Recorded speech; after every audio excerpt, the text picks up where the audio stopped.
दोस्तों, प्रेम कहानी की जिक्र हो तो उसमें महारानी गायत्री देवी और राजा मान सिंह का नाम शामिल न हो ऐसा हो ही नहीं सकता। इनकी कहानी इतनी खास है कि उन्हें 20वीं शताब्दी का गोल्डन कपल भी कहा जाता है। वैलेंटाइन डे स्पेशल में आज हम आपको इन्हीं की रोमांचक कहानी के बारे में जानेंगे और महारानी गायत्री देवी और सवाई मान सिंह की प्रेम कहानी। राजा मान सिंह की पहली मुलाकात के समय महारानी गायत्री देवी मात्र 22 साल की थी। दोस्तों, आप देख रहे हैं स्टोरी वाइस और मैं हूं चंदन। तो दोस्तों, परिवार वालों के विरोध के बावजूद एक दूसरे से शादी की जो उस ज़माने में सबसे महंगी शादियों में शामिल हैं। शादी के बाद पर्दा प्रथा मानने से इनकार कर महारानी गायत्री देवी ने अपनी शर्तों पर अपना जीवन बिताया। बचपन में आप सब ने राजा रानी की कहानी तो बहुत खूब सुनी होगी, हो सकता है कि फिल्मों में भी देखी हो। आज हम वैलेंटाइन डे स्पेशल में आपको एक राजा और रानी की दिलचस्प प्रेम कहानी सुना रहे हैं। यह कहानी एक जयपुर के राजा सवाई मान सिंह और रानी गायत्री देवी की है, जिन्होंने 20वीं शताब्दी का गोल्डन कपल भी कहा जाता था। राजा और रानी की यह कहानी जितनी खूबसूरत है उतनी ही मुश्किल से भरी भी थी, लेकिन फिर भी सभी चुनौतियों को पार करते हुए इन दोनों के प्यार में इतिहास के पत्रों में अपनी जगह बना ली। राजकुमारी गायत्री का जन्म लंदन में कूच बिहार के राजकुमार जितेंद्र नारायण और बड़ौदा के राजकुमारी इंदिरा राजे के घर 1919 में हुआ था। राजा जितेंद्र अपने भाई के निधन के बाद कूच बिहार के राजा बने थे। राजकुमारी गायत्री देवी, जो अपने करीबियों में आयशा नाम से भी जानी जाती थी, महज 12 वर्ष की थी जब वह जयपुर के राजा मान सिंह पर अपना दिल हार बैठी।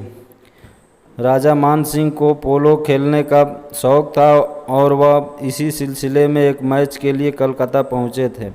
जब गायत्री देवी ने पहली बार राजा मान सिंह को देखा तब वे 21 साल के थे और शादीशुदा भी थे।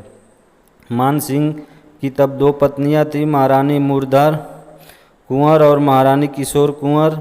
महारानी किशोर कुंवर राजा मान सिंह की पहली पत्नी की भतीजी भी थी। राजा मान सिंह की तरह राजकुमारी गायत्री देवी को भी पोलो खेलने और घुड़सवारी का बेहद शौक था और इसी वजह से इन दोनों के मिलने जुलने की शुरुआत भी हुई। गायत्री देवी राजा मान सिंह को प्यार से जय बुलाती थी। इन्हीं मुलाकातों के बहाने दोनों का प्यार परवाना चढ़ने लगा, लेकिन अब मुश्किलों ने भी इन्हें घेरना शुरू कर दिया था।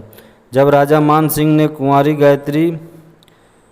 राजकुमारी गायत्री की मां रानी इंदिरा देवी से शादी से का हाथ मांगा तो उन्होंने साफ शब्दों में इनकार कर दिया।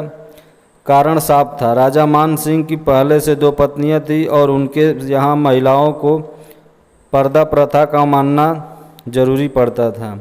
न सिर्फ राजकुमारी गायत्री की मां ने बल्कि उनके भाई, जो राजा मान सिंह के दोस्त भी थे, उन्होंने भी शादी का विरोध किया।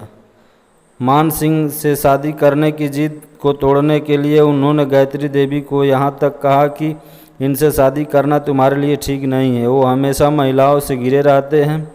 लेकिन इसके बाद भी गायत्री देवी ने किसी की एक न सुनी। दोनों एक दूसरे से प्यार में ऐसे खोए कि घर वालों की परवाह न करते हुए साल 1940 में एक दूसरों से शादी के बंधन में बंध गए और इसी तरह राजकुमारी गायत्री बनी जयपुर की महारानी गायत्री देवी। गायत्री देवी के परिवार के विरोध के बावजूद इनकी शादी उस जमाने की सबसे महंगी शादियों में से एक थी। शादी तो हो गई, लेकिन अब यहाँ महारानी गायत्री को पर्दा प्रथा का सामना करना पड़ रहा था। लेकिन हमेशा से सख्त और खुले विचारों वाली महिलाओं के साथ रहने वाली गायत्री देवी भी अपनी माँ की तरह ही काफ़ी दमदार थी। उन्होंने ठान लिया था कि वे इस प्रथा को नहीं स्वीकारेंगी। ऐसे में भला कैसे उनसे कोई पर्दा करवा सकता है। लेकिन राजघराने को यह बात खटक रही थी। अंत में सबको मानना ही पड़ा और इस तरह घर में धीरे धीरे गायत्री देवी ने समाज सुधार के लिए कई काम किए। राजा मान सिंह की मृत्यु के बाद वह समाज सुधार के लिए काम करती रही। उन्होंने जयपुर में लड़कियों के लिए स्कूल भी खुलवाया। महारानी गायत्री देवी ने साल 2009 में 90 वर्ष की उम्र में जयपुर में अंतिम सांस ली।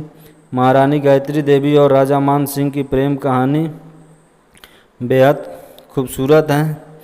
उनके ज़िंदगी में उतार चढ़ाव से भरी रही, जिसका जिक्र आज भी लोग बड़े शौक़ से करते हैं। दोस्तों, आप सभी को हमारी वीडियो कैसी लगी?